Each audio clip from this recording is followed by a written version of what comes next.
Again this morning, I just want to take 1 second to urge you, if you are the co-parents in the relationship and you have kids that are involved, well, that's what makes you co-parent. Which is a little bit redundant, but you're good. You're the one unwilling and you're the one that's being difficult in this relationship to put up the fake face and do what's best for your kids. I implore you to rethink that. You know, every time that I post online about my co-parenting situation, and it's oddly healthy on so many different levels right now that I want to get into. I just had this moment last night of just pure happiness when it came to co-parenting. And anytime I post online about it, I say this over and over again. It bums me out so much that I get so many DMs from you guys saying, I wish my situation was different. And a lot of you guys feel so out of control because it takes two to tango here, right? One person might be like, yeah, I don't like him either, or I don't like her, but how many times when Stacy and I were getting divorced did we not like each other at all, that we, you know, sort of forced a smile in front of the kids, grit our teeth, and talk to each other like this, like we really, really like each other for the best of the kids, you know? And I can tell you that if you can get over that, and again, I'm not talking to the person willing, you know, your kids didn't sign up for this divorce, and the impact of your divorce and how it's going to affect your kids has everything to do with the way you are going to handle the co-parenting situation, right? This is a crisis situation when you get divorced. It can't help but be a jolting experience for the kids. So they deserve to make it as easy as possible. It is a difficult situation. And I just want to let you know what is possible when you can put your ego aside and do what's best for the kid. This last week and a half, there were so many things for me to celebrate. I had my youngest son graduated from high school. My oldest son graduated from college. We all went down and watched Hollis in his state championship win that also. There was graduation parties that we were all at together. And I'm scrolling through the pictures from the last week. And one of the things that this one's awesome. Right before Hollis's graduation, I found out the day before that I had to wear a specific tie to the graduation. In his Catholic school, he was part of a house. There were like 4 different houses that, like Harry Potter. I was about to say, I'm like, were you a Gryffindor? So this tie had the emblem of his house on it, and I found out 24 hours beforehand that the fathers are supposed to wear the tie of the house. I still, at my age, and I take great pride in this, don't know how to tie a tie. I grew up in San Diego, very informal city, and I at one point or another said, you know what, I'm going my whole life, which is great 99% of the time until I have to wear a tie. So there's a picture here of Stacy meeting me outside of the church, putting my tie on and adjusting it for me before I go in to the graduation. I'm so proud of that picture. And also at that graduation, as I'm scrolling down, as we're sitting, it is Stacy, my ex-wife, her new man, who she is in love with, who I set her up with, and it's just worked out great. And there's me, and then there's my girlfriend, Amanda. And the sweet pictures that were taken of all of us just kind of taking it all in and celebrating together is possible. It really is possible if you're the one that can just give in and get over your ego for a little bit for the best of the kids.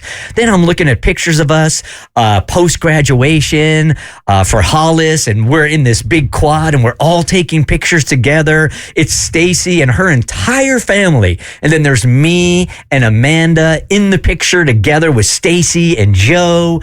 Then there are more pictures of us doing graduation parties, and then Hayden's graduation where we're all there together also. Then there's a really awesome one that kind of finishes the whole thing off because Asa, her 4-year-old, was with us in Savannah for Hayden's graduation and also for Hollis's state final. So he's in Savannah, and I held a party for him on a rooftop, not Asa, Hayden. And during this, you got to keep the 4-year-old entertained, and he's really into pirates right now. So he's carrying a sword around everywhere. So we're at this 5-star restaurant. There's Asa wanting to swashbuckle everybody. And at one point or another, Amanda took pictures of Joe taking a plastic knife maybe and having a sword fight with Asa. And then there's one of Stacy having a sword fight with Asa. And then to add on to this whole thing, at Hollis's graduation party and birthday party, Amanda's ex-husband is there with his new fiance, and we're all celebrating together also. So all of the families are proving this example exists for our kids, and I'm just so proud of it. And I want it for you if you're the one in the relationship that just can't get over the hurt. I absolutely love this for all of you guys, especially for the kids. But there was one sentence where you're like, it's possible. It is possible for you, and it is possible for some other families, but it isn't possible for everybody. And I want to make sure people don't because comparison is the thief of joy. And if you have two parents who are in good mental health spaces, then yes, this is possible. But you might be with a partner that this isn't going to be possible with. And I am so sorry for that. And you're just going to have to make the best of the situation that you have. I would agree with you. I would say that that's catering to the minority. I would say that most parents are capable of doing this, and it's just the ego and the hurt that gets in the way. Hey, Tori, good morning. You're part of the Bert Show. Hi. Hey. Good morning. How are y'all? Hey, you're on the voice disguiser. Nobody can recognize your voice. She's like, I'm just making sure. Feel free to speak freely. Testing the waters, baby. What you got? I know, I'm scared. Okay. So me and my ex-husband, we split up, let's see, it was 2020. He left while I was pregnant with my second child, or our second child. And he... I don't want to diagnose him. I know the term narcissist kind of gets thrown around a lot, but he's narcissistic. I hate saying it because, whatever. But anyway, we have a good relationship, like co-parenting relationship now. And I've been seeing this guy for basically since we divorced, and he refuses to meet him. And his ex has the same issues as mine, and it's pretty much he's like, I don't want to be around that dude, because of how he treated me and everything that he did to me. And I'm like, oh my God, it makes me so anxious. And how do I talk to him about possibly meeting up with him, so that, because when my kids graduate high school, I mean they're little right now, but when they graduate high school and all that, I would love to have everybody there, you know? Here's what I would suggest. And again, these are really very individual, and they are not easy at all. And I'm not gloating to say, hey, look at my life. I'm just saying that it is possible. In this case right here, and I understand, when you know the person that has hurt your loved one so much, you loathe that person. They never maybe ever did anything to you, but if you're in love and they hurt the person that you're in love with, you hate them by proxy, right? Here's what I would say. Fake it. Sometimes you just gotta fake it. You can be in the same room together. I'm not saying that they can do tequila shots together or hang out at a table and talk about sports. I'm not saying that. I'm saying fake it for an hour and a half. Be in the same room, and that's it. Just to give the kids the example that it's possible. Here's what is so sensational about the whole thing, and I mean that in a big way, is that the way they see you interact together, or your significant others interacting together, is how they're going to approach their relationships when they get older, and their kids, and all of the kids on the family tree that aren't even born yet, you are affecting. And that's why I say eat the ego and fake it for an hour and a half or 2 hours.